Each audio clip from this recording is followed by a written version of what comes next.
Good afternoon, everyone. So let's take a step back to our school times. Let's remember this is typical classroom, all too familiar. Rows of desks, children sitting facing forward, looking at other children's heads, silently waiting for a command. And this is how and where we expect those children to work after school. Around the table, discussing, contributing, engaging. And this is how we expect them to live at a family table, conversing, sharing, caring. This is how we expect them to socialize with friends, at a dinner table, at a restaurant. And yet, this is how we prepare those students for adult life, for future life. So when we opened our school, we decided to do things a little differently. We asked ourselves a simple question: what if children didn't have to sit like this? So instead, we allowed them to sit in groups of 4 around a table, looking at each other, seeing each other's faces. Just like they would sit anywhere else other than school, at a business meeting, at a restaurant, at a family table. So, looking at the change, it got me thinking. So, these decisions that don't look very important, what are they doing? What are they bringing about? When we talk about education, oftentimes we talk about policies, reforms, curriculum, we count languages, we count certificates, and of course those things are important, they do matter. But over many years that I have worked with children, I have noticed that the biggest changes, the real changes, are actually happening somewhere else. They're happening in a way that children sit, how they use their time, where and how they release energy, what the environment quietly allows them. These decisions, on the face of it, don't look important, but they repeat every day for 11 years, like drops of water shaping a stone. So when children sit facing each other, something subtle changes. They see faces, not space. They talk to their peers, not authority. They start communicating for real. And so we went on with this practice. And another thing that drew our attention was the fact that children spent around 8 to 9 hours of their daily time at our school. From 8 in the morning till 4 p.m. in the afternoon, they're at school.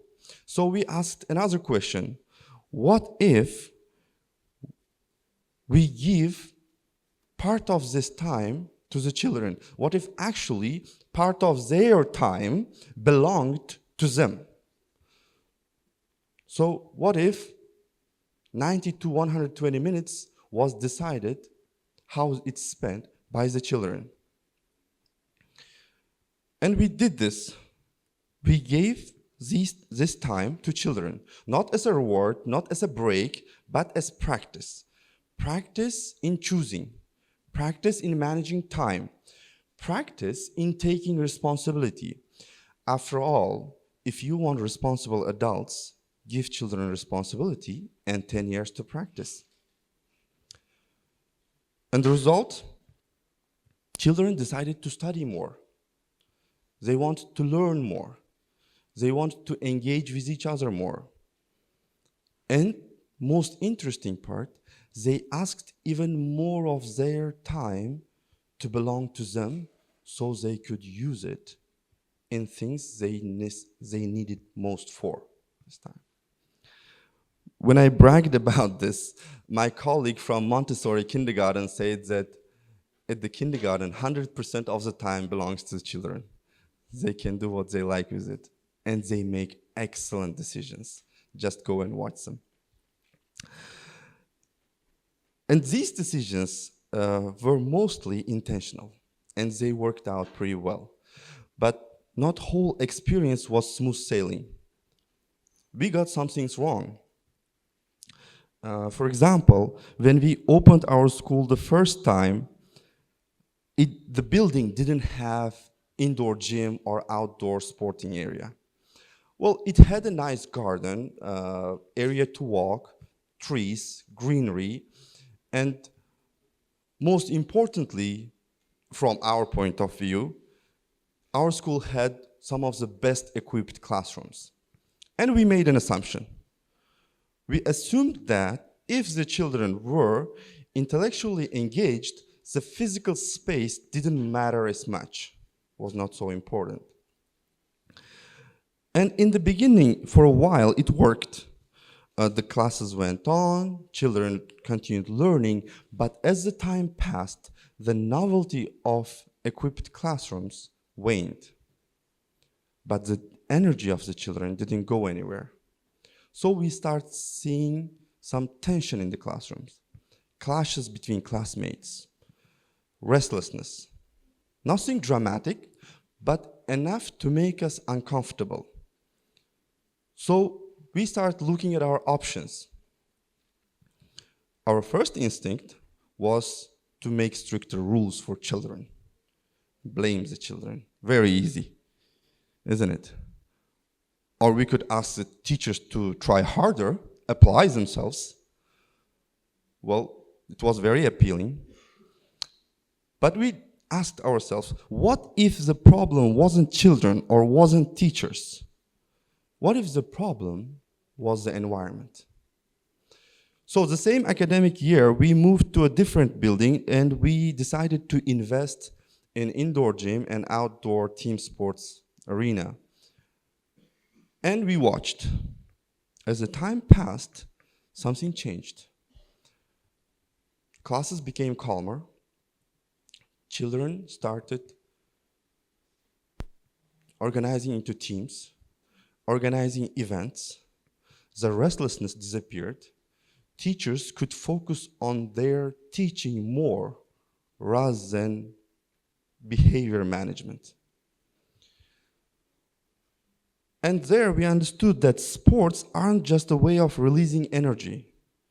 Sports teach children how to be in each other's orbit, how to cooperate, how to compete as a team. And all of these experiences taught me something very simple but difficult at the same time. Children grow into adults that they are, not because we teach them, but because what the environment quietly allows them to do. And one of my mentors famously said, and I will never forget her words, not a single child leaves any school without learning anything. Schools always teach, even when they are silent.